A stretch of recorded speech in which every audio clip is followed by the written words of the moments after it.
છે કે હવામાન વિભાગે જે આગાહી કરી છે કે આ વખતે વરસાદ 103% જેટલો રહેશે. ગુજરાતના ખેડૂતો માટે ખૂબ જ સારા સમાચાર કહી શકાય અને હવામાન વિભાગે ખાસ એ પણ કહ્યું છે કે વાવણી લાયક વરસાદ થવાના કારણે આ વખતે પાક પણ સારો થશે, પાણીની કમી નહીં સર્જાય. 103% વરસાદ રહેવાની હવામાન વિભાગે આગાહી કરી છે. હવામાન વિભાગે ડિરેક્ટરનું શું કહેવું છે તે સાંભળી લઈએ.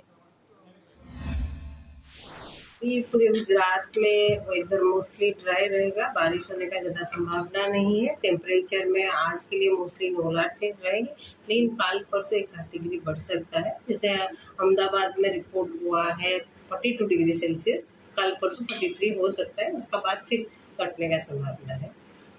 अच्छा मैम, बारिश की कोई संभावना? वेदर फोरकास्ट अभी क्या है? अभी जैसे हमारा जो first stage long range forecast issue किया गया था इन पूरी कंट्री के लिए 99% एवरेज रेनफॉल का फोरकास्ट किया गया था। अभी सेकेंड स्टेज फोरकास्ट आ गया है पूरे कंट्री के लिए, पूरे हमारा कंट्री के लिए 103% रिवाइज हुआ है। मोस्टली अच्छा रेन रहेगा पूरी कंट्री, और चारों होमोजेनियस रीजन के लिए भी फोरकास्ट दिया गया है। जिससे सेंट्रल इंडिया में हमारा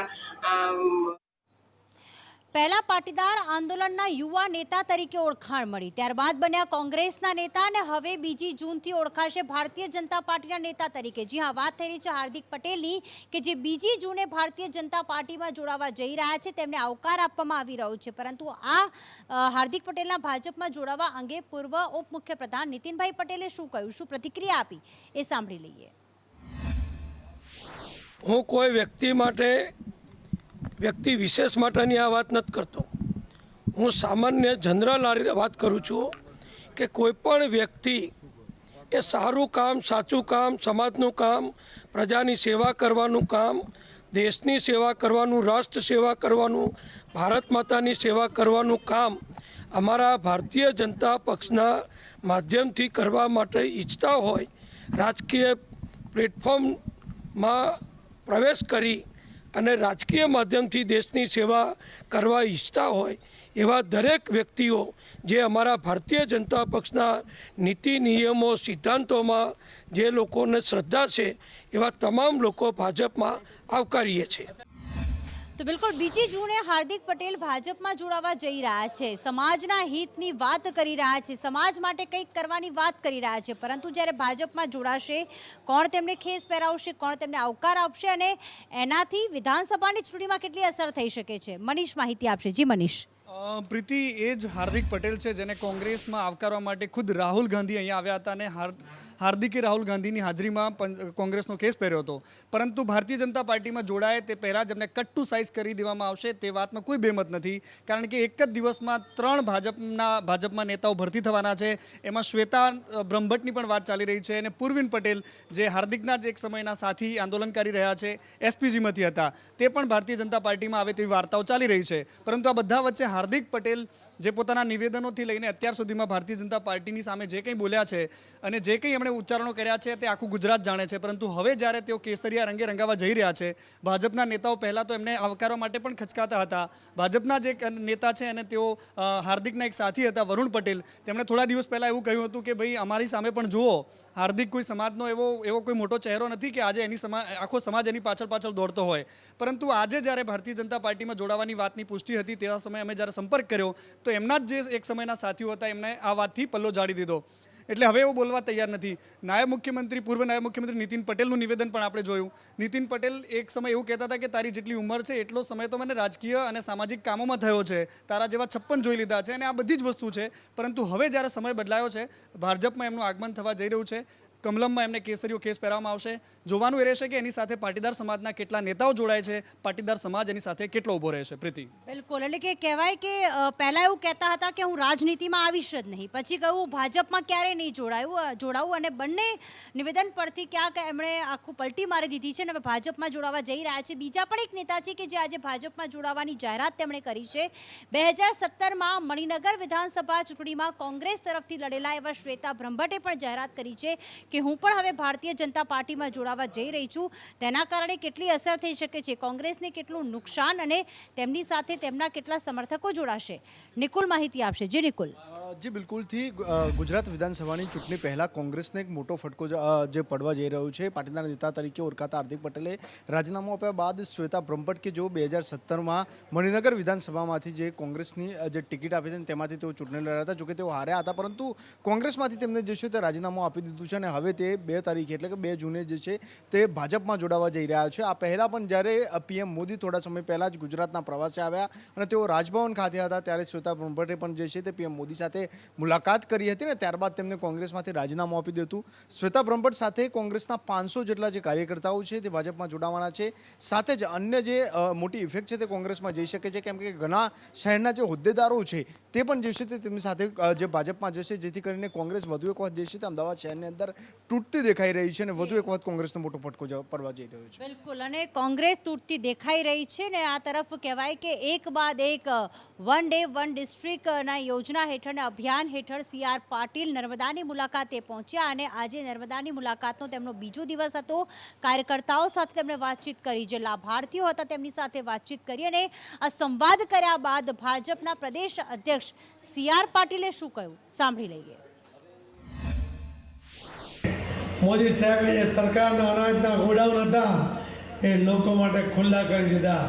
એમણે કહ્યું કે આ જે અનાજ એ તો લોકો માટે છે, મારે એમને હું ભૂખ્યા રાખી શકું નહીં.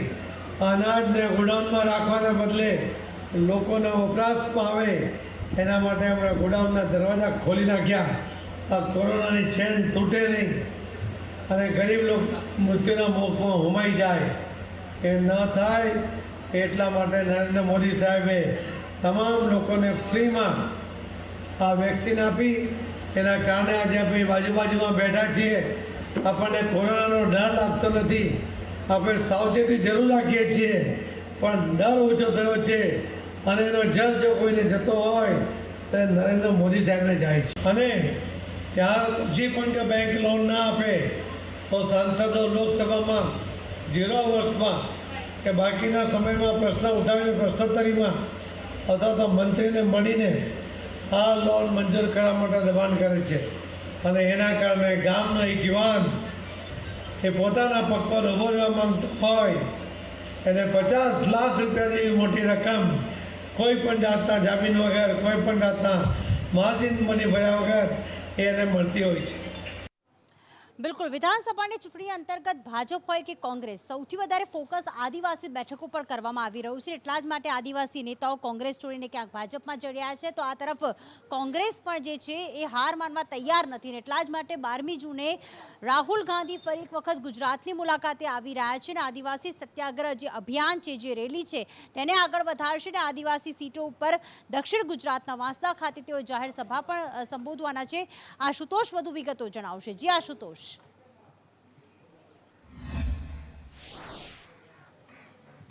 જે ગુજરાત વિધાનસભાની ચૂંટણી આવી રહી છે ત્યારે મતદારોને રીઝવવા માટે તમામ પાર્ટીઓ જે છે તે પ્રયાસ કરી રહી છે.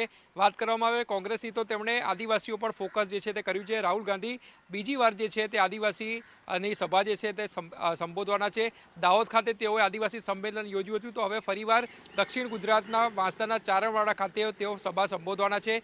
વાત કરવામાં તો આગામી 12મી જૂનના રોજ તેઓ ચારણવાડા ખાતે સભા સંબોધશે. ખુદ જગદીશ ઠાકોર છે ગુજરાત કોંગ્રેસના પ્રમુખ, તેમણે સભા સ્થળનું નિરીક્ષણ કર્યું હતું અને જૂન મહિનામાં દરેક જિલ્લાઓ જે છે વિવિધ, ત્યાં પણ તેઓ મતદારોને રીઝવવા માટે સભાઓ કરવાના છે. એટલે સમજી શકાય છે કે ચૂંટણી નજીક આવી રહી છે અને મતદારોને કઈ રીતે રીઝવવા તેના માટે તમામ પક્ષો જે છે તે કામે લાગી ચૂક્યા છે. અને તેમાં પણ કોંગ્રેસ જે છે તેમણે સૌથી મહત્વપૂર્ણ છે, કારણ કે જે રીતે કોંગ્રેસમાંથી લોકો ભાજપમાં જઈ રહ્યા છે તેને લઈને કોંગ્રેસની સ્થિતિ જે છે તે કફોડી બની રહી છે અને જે ગત વખતે જે સીટો આવી હતી તે સીટો પણ આ વખતે જીતવામાં મુશ્કેલી પડે તે પ્રકારની સ્થિતિ જે છે સર્જાઈ છે. પરંતુ કોંગ્રેસ જે છે તે હજુ પણ હાર માનવા તૈયાર નથી અને તેના જ કારણે રાહુલ ગાંધી જે છે ગુજરાત આવશે અને દક્ષિણ ગુજરાતમાં સભાને સંબોધિત કરશે. જી બિલકુલ, દક્ષિણ ગુજરાતમાં સભાને સંબોધિત કરવાના છે રાહુલ ગાંધી. તો આ તરફ મોદી સરકારને કેન્દ્રમાં 8 વર્ષ પૂર્ણ થતા અલગ અલગ રાજ્યોમાં તેની ઉજવણી કરવા કરવામાં આવી રહી છે। આજે વડાપ્રધાન નરેન્દ્ર મોદી પહોંચ્યા હતા ગરીબ કલ્યાણ સંમેલનમાં મેગા રોડ શો કરવા માટે અને તે સંમેલનને સંબોધવા માટે શિમલાની મુલાકાતે પહોંચ્યા હતા કે જ્યાં રોડ શો કરતી વખતે લોકોએ તેમનું અભિવાદન ઝીલ્યું હતું। તો આ તરફ વધુ એક વખત 11મો હપ્તો વધુ એક વખત 2000નો જે હપ્તો છે જે ખેડૂતોને આપવામાં આવે છે તે આજે 11મો હપ્તો જમા કરવામાં આવ્યો જેનાથી ખેડૂતોને પણ લાભ થયો। डीबीटी के जरिए हमने 22 लाख करोड़ रुपए से ज्यादा सीधे देशवासियों के अकाउंट में ट्रांसफर किए हैं। और ऐसा नहीं हुआ कि 100 पैसा भेजा तो पहले 85 पैसा लापता हो जाता था। जितने पैसे भेजे वो पूरे के पूरे सही पते पर सही लाभार्थी के बैंक खातों में भेजे गए हैं। साथियों, आज इस योजना की वजह से 2.25 लाख करोड़ रुपए की लीकेज रुकी है। पहले यही 2.25 लाख करोड़ रुपए बिचौलियों के हाथों में चले जाते थे, दलालों के हाथों में चले जाते थे। इसी डीबीटी की वजह से देश में सरकारी योजनाओं का गलत लाभ उठाने वाले 9 करोड़ से ज्यादा फर्जी नामों को हमने लिस्ट से हटाया। તો આ તરફ 10મી તારીખે યોજાનાર રાજ્યસભાની ચૂંટણી માટે ભારતીય જનતા પાર્ટીએ પોતાના 22 ઉમેદવારોના નામની જાહેરાત કરી છે અને સાથે જ આ 22 ઉમેદવારોમાંથી એક પણ મુસ્લિમ ઉમેદવારનું નામ જાહેર નથી કરવામાં આવ્યું। આ તરફ મુખ્તાર અબ્બાસ નકવીનું નામ પણ નથી જાહેર કરવામાં આવ્યું। શક્યતા એવી સેવામાં આવી રહી છે આગામી સમયમાં ઉત્તર પ્રદેશની રામપુર વિધાનસભાની જે પેટા ચૂંટણી યોજાવાની છે તેમાં ભારતીય જનતા પાર્ટી નકવીને ત્યાં ઉમેદવાર તરીકે ઉતારી શકે છે। રાજ્યસભાની ચૂંટણી અંગે શું વધુ અપડેટ મળી રહી છે? દિલ્હીથી અજય યાદવ જોડાઈ ગયા છે। જી અજય।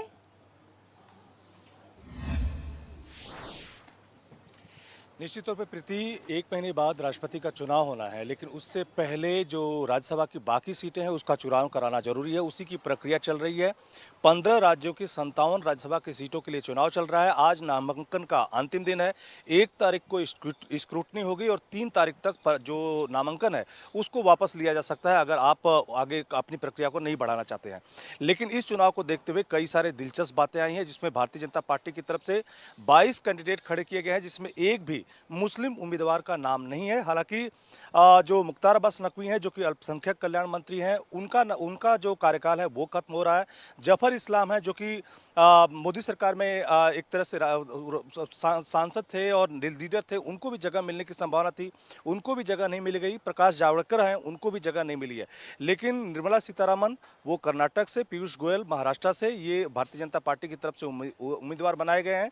लेकिन इसी तरह से उत्तर प्रदेश की अगर बात करें तो उत्तर प्रदेश में 11 राज्यसभा की सीटें खाली हैं, जिसमें 3 सीटें समाजवादी पार्टी ने उतारी हैं, 8 सीटें जो है वो भारतीय जनता पार्टी ने उतारी है। लेकिन सारा मामला फोकस एक तरह से महाराष्ट्र में है, क्योंकि भारतीय जनता पार्टी के कोटे में 2 सीटें आती हैं और बाकी शिवसेना, एनसीपी और कांग्रेस के कोटे में 1-1 सीटें आती हैं और 1 सीट जो है वो जो शिवसेना है अपने सहयोगियों के सहारे जीत सकती है। लेकिन भारतीय जनता पार्टी ने वहाँ एक अतिरिक्त कैंडिडेट खड़ा कर दिया है, जिसमें शिवसेना की तरफ से आरोप लगाया गया है कि महाराष्ट्र में राज्यसभा चुनाव में खरीद फरोख्त हो सकती है। तो इन्हीं आरोप प्रत्यारोप के बीच ये जरूर कह सकते हैं कि एक भी मुस्लिम कैंडिडेट न उतारने वाली भारतीय जनता पार्टी 22 सीटों पे अपना कैंडिडेट उतारी है, जिसमें महाराष्ट्र में एक अतिरिक्त सीट पे उसने अपने कैंडिडेट उतारे हैं। जी बिल्कुल। तो बात करें जम्मू काश्मीर की, ज्यां काश्मीर पंडितो फरी एक वखत निशाने छे। फरी एक वखत एक काश्मीरी पंडितनी हत्या કરી દેવામાં આવી। કયા સંજોગોમાં હત્યા થઈ અને કાશ્મીરી પંડિતોને સુરક્ષા ઉપર અહીંયા સવાલ ઊભા થઈ રહ્યા છે। વસીમ જોડાઈ ગયા છે। જી વસીમ। બિલકુલ પ્રીતિ, ફરી એકવાર જમ્મુ કાશ્મીરમાં કાશ્મીરી પંડિત પર હુમલો થયો છે અને આ વખતે આજે હુમલો થયો છે એક શિક્ષિકા પર થયો છે। કુલગામના ગોપાલપરાની શાળાની અંદર આ શિક્ષિકા હતી। આ શિક્ષિકા 36 વર્ષીય રજની એમનું નામ છે અને શાળામાં ઘૂસી જઈને આતંકીઓએ સૌપ્રથમ એનું નામ પૂછ્યું અને નામ પૂછ્યા બાદ AK-47થી તેને ગોળી મારી દીધી। ઘાયલ શિક્ષિકાને હોસ્પિટલ તો લઈ જવાઈ, પરંતુ હોસ્પિટલમાં જ આ શિક્ષિકાએ દમ તોડી દીધો। દર્શકોને બતાવી દઈએ કે 12 મેએ રાહુલ ભટ્ટની પણ આતંકીઓએ આ બાબતે હત્યા કરી હતી। 370 જે આર્ટિકલ છે એ દૂર થયા બાદ અત્યાર સુધીમાં 4 કુલ કાશ્મીરી પંડિતોની હત્યા થઈ છે અને આ સાથે જે આંકડો છે એ ટોટલ મિલાવીને વાત કરીએ તો 14 હિન્દુઓની ત્યાં હત્યા કરવામાં આવી છે. તો કાશ્મીરમાં ફરી એકવાર કહી શકાશે કે કાશ્મીરી પંડિતો આતંકવાદીઓના નિશાના પર છે. પ્રીતિ, તો આ તરફ જ્ઞાનવાપી મસ્જિદની વાત કરીએ તો વધુ એક વિડીયો સામે આવ્યો છે કે જેમાં દિવાલ ઉપર ત્રિશુલની કોતરણી હોય, એક ચિત્ર હોય તેવું સામે આવ્યું છે. તો આ તરફ બીજું પણ જે સર્વેમાં રિપોર્ટ બહાર આવ્યો હતો કે વજૂખાના કે જ્યાં શિવલિંગ મળી આવ્યું છે તેની સામે નંદીની પણ પ્રતિમા આવેલી છે. તો 11 જણાએ જે અરજી દાખલ કરી છે તે અંગે આગામી સમયમાં શું કાર્યવાહી થશે, કિન્નરી માહિતી આપશે. જી કિન્નરી. બિલકુલ પ્રીતિ, જે પ્રમાણે સામે આવી રહ્યું છે એક બાદ એક જ્ઞાનવાપી મસ્જિદના વિવાદને લઈને જ્ઞાનવાપી મસ્જિદની અંદરથી વિડીયોઝ સામે આવી રહ્યા છે અને હવે જે લેટેસ્ટ વિડીયો સામે આવ્યો છે તેની અંદર દિવાલો જે છે મસ્જિદની તેની ઉપર ત્રિશૂળની આકૃતિ કોતરેલી જોવા મળી રહી છે. ઉપરાંત જે હિન્દુ પક્ષ દ્વારા જે દાવો કરવામાં આવ્યો હતો કે મસ્જિદની અંદર જે કલાકૃતિઓ છે તે હિન્દુ કલાકૃતિઓ છે તેને મજબૂત કરતો હોય તેવું લાગી રહ્યું છે. ઉપરાંત જો વાત કરવામાં આવે તો મસ્જિદની જે જાળીવાળી દિવાલ છે તેની સામે નંદીજી બિરાજમાન છે અને નંદીનું મોં જે છે તે વજૂખાના તરફ નું જોવા મળી રહ્યું છે. એટલે સ્વાભાવિક રીતે વજૂખાનામાં જ શિવલિંગ હોવાનો દાવો કરવામાં આવી રહ્યો છે. જી બિલકુલ, વજૂખાનામાં શિવલિંગ આકારની આકૃતિ છે, પરંતુ મુસ્લિમ પક્ષ તો એવું જ કહી રહ્યું છે કે ત્યાં એક ફુવારો હતો. હવે સુનાવણીમાં સર્વેના રિપોર્ટ બાદ ખ્યાલ આવશે કે આખરે હકીકત શું બહાર આવે છે. તો આ તરફ જે કૃષ્ણ જન્મભૂમિનો જે વિવાદ છે તે પણ ક્યાં છે, કારણ કે કૃષ્ણ જન્મભૂમિનું જે મંદિર આવેલું છે કૃષ્ણનું તેને અડીને જે એટલે એક જ દિવાલમાં ઈદગાહ મસ્જિદ પણ આવેલી છે. માંગ એવી પણ થઈ રહી છે હિન્દુ પક્ષની તરફથી કે ઈદગાહ મસ્જિદ તોડી પાડવામાં આવે ને તે જમીન કૃષ્ણ જે જમીન ટ્રસ્ટ છે તેને આપી દેવામાં આવે, મંદિર ટ્રસ્ટને સોંપી દેવામાં આવે. આ મામલે આગળ શું અપડેટ છે ભાવિની જણાવશે. જી ભાવિની.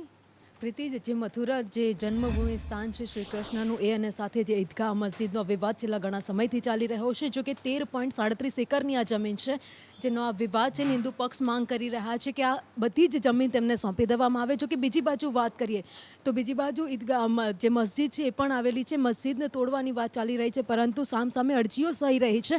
અત્યાર સુધીમાં વાત કરીએ તો 7 વિદ્યાર્થીઓએ અરજી કરી ચૂક્યા છે અને સાથે 4 અરજદારોની અરજી પર આજે સુનાવણી હાથ ધરવાની હતી. જો કે આગામી થોડા જ સમયમાં સુનાવણી હાથ ધરાશે અને ત્યારબાદ ફેસલો કદાચ આજે આ દિવસમાં સંભળાવવામાં આવી શકે છે. બિલકુલ. તો આ તરફ પંજાબી સિંગર અને કોંગ્રેસના નેતા સિદ્ધુ મૂસેવાલાની જે પ્રમાણે હત્યા કરી દેવામાં આવી તેનો પોસ્ટમોર્ટમ રિપોર્ટ જ્યારે સામે આવ્યો 24 જેટલી બુલેટ્સ મળી આવી છે. આજે તેના જે નશ્વર દેહ છે તેને પરિવારને સોંપવામાં આવ્યો અને હાલમાં જે અપડેટ મળી રહ્યા છે તેની અંતિમ સંસ્કાર કરવામાં આવશે અને તેની અંતિમ યાત્રા નીકળી ચૂકી છે. વધુ અપડેટ જણાવશે કૃષ્ણા. જી કૃષ્ણા. જી પ્રીતિ, સિદ્ધુ મૂસેવાલા એ પંજાબી સિંગર જેના મૃત્યુએ ન માત્ર પંજાબમાં પરંતુ આખા દેશમાં ચકચાર મચાવી 24 ગોળીઓ મારવામાં આવી હતી. આખું ગેંગસ્ટર વોર હતું, પરંતુ આજે જ્યારે તેની અંતિમ યાત્રા નીકળી રહી છે હજારો ફેન્સ તેના અંતિમ યાત્રામાં જોડાયા છે. વેન્યુ બદલવામાં આવ્યું તેના ફ્યુનરલનું.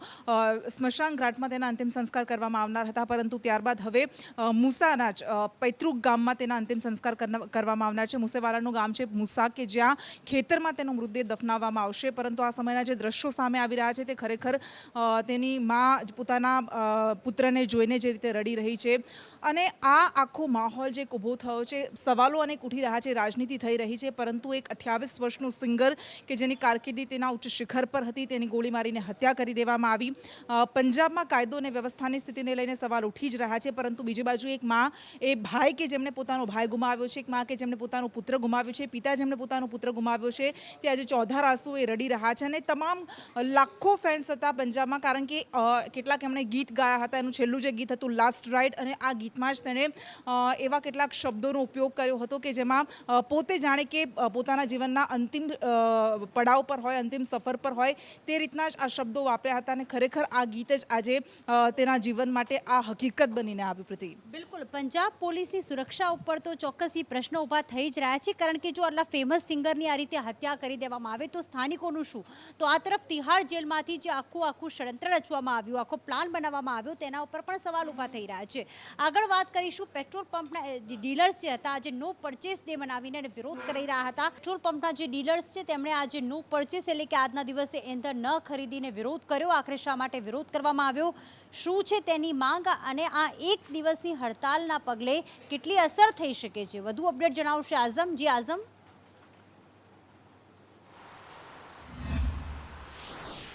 પ્રીતિ, જે આખો મામલો છે તે પેટ્રોલ પંપ સંચાલકોનો છે અને અગાઉથી જ પેટ્રોલ પંપ સંચાલકો જે છે તે 16 રાજ્યના, તેમાં ગુજરાતનો પણ સમાવેશ થાય છે. તમામે એક એવી જાહેરાત કરી હતી કે 31મી મે એટલે કે આજના રોજ એ ઈંધણ નહીં ખરીદશે, તેમાં પછી પેટ્રોલ, ડીઝલ કે સીએનજી ગેસ હોય. આ આંદોલન એના માટે છે નો પરચેઝ આંદોલન નામ આપવામાં આવ્યું છે અને આ કંપની પાસેથી પેટ્રોલ અને ડીઝલ અને સીએનજી આજે નહીં લેવાની જાહેરાત કરવામાં આવી હતી. પરંતુ સ્થાનિક લોકોને હેરાનગતિની મુશ્કેલીનો સામનો ન કરવો પડે તેના માટે અગાઉથી જે પેટ્રોલ પંપ ધારકો છે તેમને પેટ્રોલ પૂરતું ભરાવી લીધું હતું. આંદોલન જે છે તે પેટ્રોલ પંપ સંચાલકો અને સરકાર વચ્ચેનું છે, કારણ કે સીધો પેટ્રોલ પંપના સંચાલકો જે છે તમામ જણાવી રહ્યા છે કે છેલ્લા 5 વર્ષથી એમનું કમિશન વધારવામાં આવ્યું નથી. એમની બીજી એક માંગ છે કે એક્સાઇઝ ડ્યુટીનો પણ ઘટાડો કરવામાં આવે. તો પ્રીતિ, હવે ખરેખર જોવાનું એ રહેશે કે સરકાર એમની માંગ ક્યારે પૂરી કરે છે. તો આ તરફ જામનગર બાદ રાજકોટમાં પણ લંપી વાયરસ જે છે 25 જેટલા પશુઓમાં દેખાયો હતો. આરોગ્ય વિભાગ દ્વારા હાલમાં શું કાર્યવાહી કરવામાં આવી રહી છે, પશુ વિભાગ કેટલું એલર્ટ છે, રહીમ જણાવશે. જી રહીમ.